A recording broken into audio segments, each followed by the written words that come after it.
Hello guys, what is going on? I've noticed some huge mistakes in Diablo 4 while playing after level 50. Once I got to endgame, I was trying to level up and made a ton of different mistakes, stuff that you can really benefit from knowing that will end up saving you a ton of time and save you from losing out on a ton of progress like I did.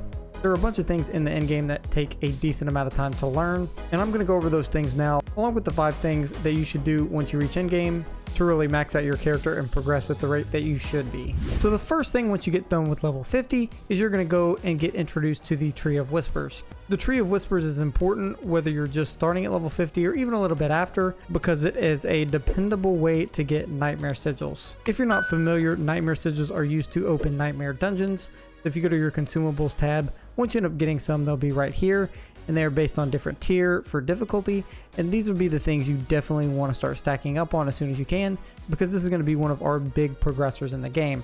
But for now, the Tree of Whispers is extremely important. You can see there's a Grim Favors meter with 10 slots in it. Once you get those 10 slots, you can come back and get rewards from the Tree of Whispers, including nightmare sigils, certain pieces of armor, etc.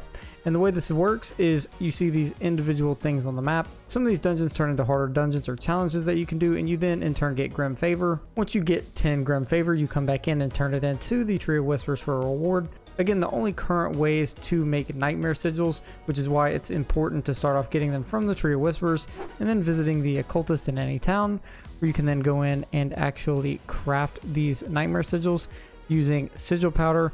Now you do get sigil powder primarily right now through nightmare dungeons, so this isn't a reliable way, because eventually if you run out of sigil powder, you're stuck not being able to craft anything, which is why we want to use the Tree of Whispers to our benefit. That way we can get some of those very easily. And I'll go over some specific nightmare dungeon elements here in a minute. And if you do want to craft sigils but you're noticing you're running out of sigil powder, what you can do is take some sigils, such as we're going to use this tier 1. You can take your sigils and salvage them. You can see we currently have 23 sigil powder, and each harder dungeon costs more and more. So if you do find you're running out, you can, for instance, go in here and get rid of one of these tier 1 sigils, and that's actually going to give us 2. So far, I've definitely seen people not taking advantage early on at level 50 for the Tree of Whispers, just because it is pretty accustomed to your actual level. And if you go down in some of these other areas or farm Helltide events right away, the enemies are probably going to be level 55, and you're going to find yourself having a much harder time fighting them. So I'd recommend doing these, getting some loot from this as well as some nightmare sigils, and this way you can continue to do dungeons and explore and get XP across the map so you can reach level 55, because the difference between doing a lot of the endgame content at 50 versus 55 is a pretty big difference. And you'll notice when you start right at 50 trying to do nightmare difficulty, it definitely takes a little bit of work, because all of the enemies I believe are minimum level 55 and they're just much harder to face. Next is going to be Helltide Events, so I'll throw some gameplay up on the screen really quick. Helltide Events can help you gain a lot of XP pretty quickly and a lot of really great gear. Considering once you get to level 50, the biggest thing here is making sure you get level 50 or the next breakpoint's worth of gear. Once you hit level 50 gear, it starts to become a lot more powerful and gives you a lot more bonuses essentially. And the Helltide zones can give you a ton of experience and a ton of great armor, specifically legendaries. As probably a lot of people already know by now, when running the Helltide zone, you acquire cinders, which is essentially the Helltide currency. Once the Helltide event ends, the cinders you get completely vanish and they go away. Also, if you die with your cinders in the Helltide zones, you will then lose half of them, and you essentially use this currency to buy chests around the Helltide zone, giving you legendaries and much better gear. Now, one big mistake I made, especially at the beginning, which is perfectly reasonable, while trying to not only do these Helltide zones under-leveled, running around them at level 49, but also running around them solo. Running around solo in a Helltide zone once you level up a little bit is definitely a little bit easier. However, when you're under-leveled and you run solo, you die a lot. It's a lot harder to kill enemies, and it really takes you a lot of time, and your progress is slowed up very slow. So levels 50 to 54 go pretty much painfully slow on some characters. If possible, find random people in the Helltide zones or friends and run them in a group, because when you run them in a group, each enemy you guys kill, and you can kill a lot more enemies if you're in a group, and it will allow you to get more XP, and it will allow you to pick up and gather up more cinders much quicker.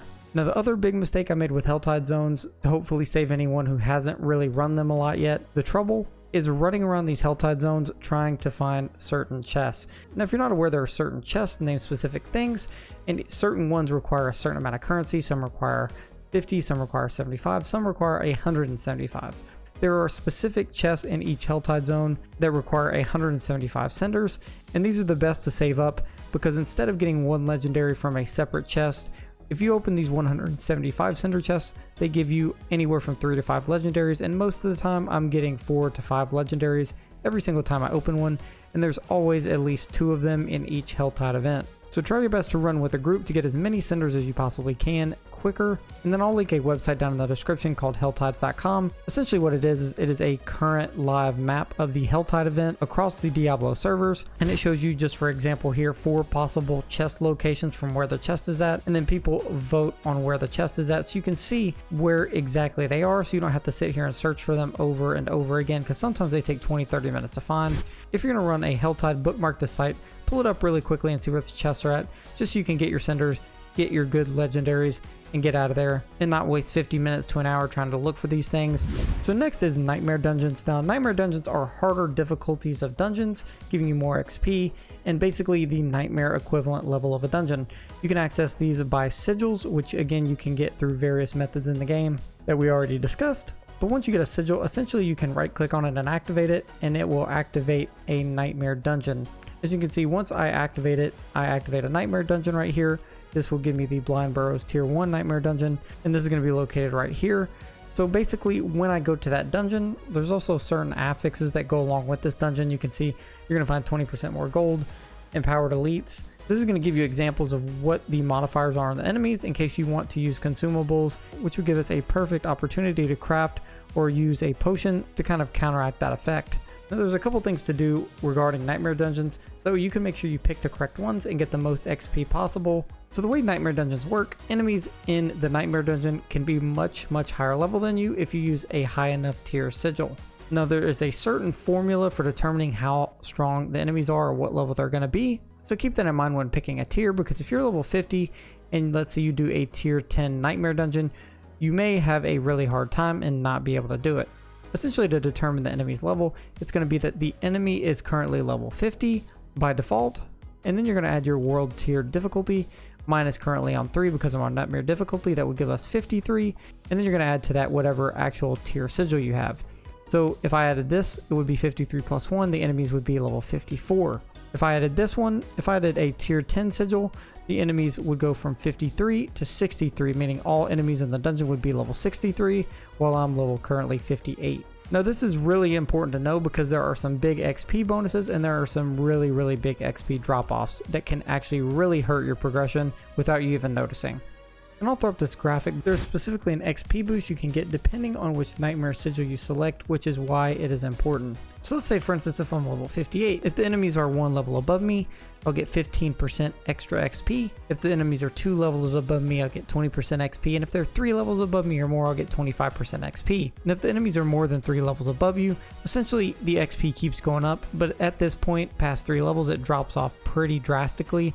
So the most effective technical method, XP wise, are doing Nightmare Dungeons with enemies 3 levels above you specifically. Ideally, the dungeon with enemies that are 3 levels above you are going to give you that 25% XP bonus. Now, the big mistake people make here, especially once you get past level 55, is this does work in the opposite direction as well. So if you fight enemies that are 1 level below you, you get negative 10 XP, 2 levels below you, negative 20, and 3 levels below you, negative 30. And this continues down so that enemies at some point only drop 1 XP. You can make a big mistake here by doing Nightmare Dungeons with enemies lower level than you, and you're going to get a lot less XP, noticeably so from it, and it will really hurt your progression overall. So if we use this tier 1 sigil currently, we would take the base level of 50, add our world tier difficulty to it, which is 3, so that would be 53, and then add the 1, so it would be 54. That means I would be facing level 54 enemies, 4 levels below me, so I'd be getting way less than even losing 30% of my experience to those enemies, which is why you need to pay attention and probably salvage all these tier 1 sigils once you get high enough level, and make sure you're using tier 10, tier 7, or much higher tier sigils, so you can get the full amount of XP and not actually lose out on a ton of progression. The next mistake people are making a lot is not knowing enough about their gear to actually equip the right pieces that they need to equip. For instance, these yellow pieces are just regular rare items. The yellow pieces with gold at the top are sacred rare boots, meaning they're a little bit better, and then obviously the oranges are legendary, and the ones that are kind of tan are going to be unique items. The unique items are very special and specific items that drop in the game, and some of these can be best in slot for your class. So you do want to consider saving some of these if you do find them, because they could be a best in slot item for your class depending on what your setup is. Now the big thing I want to stress here is even though you find a unique weapon and it seems like it may fit your build, for instance I'm using a two-handed sword because I'm a barbarian, I then found this two-handed sword that's a unique and it's plus 65 DPS with some fairly decent stats. Now the thing that's going to hurt your damage the most is not paying attention to the affixes properly, because as you can see on this sword I get rupture cooldown, ranks of rupture I get 4, I get a bunch of rupture buffs, and additionally some regular stat buffs with two-handed slashing damage and 15% damage over time. Now keep in mind this is a level 56 sword as well. If I equip this, my attack power goes from 2034 to 2122. This attack power number doesn't mean squat. Like it means literally nothing at all. It's just a combination of your offensive stats and scaling, and so I would not take this into account very heavily at all. And I say this because even though it brings our attack power up and it's a higher item level than my current sword is way better on a number of counts. So if you look at my current sword, it has an aspect on it which is very good specifically for my build, but besides that, even without the imprint, this sword is still way better, and that's primarily due to the affixes. As you can see, it's 32.5 plus critical damage, as well as all the other affixes, which are 39% damage to close enemies, 40 damage to injured enemies, 24 to bleeding, and 43 to stunned enemies. All of those categories are stuff that my barbarian actively uses, so all of those buffs are going to get applied to my damage, adding up to probably about 125% extra bonus damage. So basically that heavily outweighs the bonus of this unique sword, even though this unique sword looks to be better and it's a unique item. So take that stuff into account, because this sword is doing way more damage than this sword could ever dream of doing currently. Even though it raises our attack power, that attack power number doesn't mean anything. And again, you want to stack as many of those effects as you can on your gear. And again, you want to continue to stack those kind of effects on your gear, because those affixes do basically sometimes more damage than your actual weapon itself. And you want to make sure after level 50 that you start putting aspects that actually benefit your build and actually give you value to your character on your pieces, whether you find legendary pieces with good affixes or not. If you don't find a piece that you want with good affixes, make sure you go ahead and start extracting and imprinting affixes onto your gear, because you can start rolling through levels after level 50 if you have aspects in your gear with the right aspects and the right stats on it to give you huge damage bonuses. When I hit level 50, I only had a couple random legendary pieces, and by upgrading my gear to at least level 3, because it's very cheap to do so, getting stats like all of these that benefited me on my weapons and all the aspects that go along with my build, essentially I have over doubled my damage very easily, and it's helped me level up so much quicker in this game. And the final thing for endgame, one of the smaller things that you should really pay attention to is gloves. So there's something specifically special about gloves, and that gloves are the primary item. They give you plus ranks to your skills. For instance, you can see my gloves here give plus 2 ranks to Whirlwind. Additionally, some other pieces of gear will give you plus ranks like your amulets and rings, and some other pieces of gear will also give you bonuses to your skills, but your gloves are going to give you the biggest bonus to your skills. And so you can see when we look at my attack power, again, it's only 2034, and we have some damage over time and some other benefits, especially the skill benefits to Whirlwind on these gloves. And when we apply those gloves, it doesn't change our attack power at all, which again just proves that attack power is no measure of actual damage. If I go into my skill tree and select my primary skill as Whirlwind, you can see it does 1730 damage minimum just for having rank 5 out of 5. The whole point here is we want to get a higher rank than 5 out of 5 so we can deal additional bonus damage that ends up stacking up and multiplying very high. So by applying these gloves, that gives us plus 2 ranks of Whirlwind. Like I said, our attack power doesn't go up, but then when we look at our Whirlwind skill, which keep in mind for this barbarian build is what I use to deal damage to everything, it goes up to a minimum of 1977 damage, which is already a huge percent increase, especially if you can find a piece that gives you plus 3 or plus 4 to Whirlwind or the skill that you need, making your damage that much more impressive. And keep in mind, if you do find a set of gloves potentially, you can always take them into the occultist, go over to the enchant item tab, drag these gloves over here, and select one of these actual items to replace. And because gloves generally give us these ranks to our skills, you can select to enchant one of these affixes that you don't need. You can enchant this And then once you do that, you can see where you can add additional skills. And generally, if you don't have an affix, or even sometimes if you do, you'll have the option to actually add these affixes here to get the ranks to your skill fairly easily. So let's say we didn't want to and do no change. For now, I'm going to put attack speed just because that benefits me the most. Why not?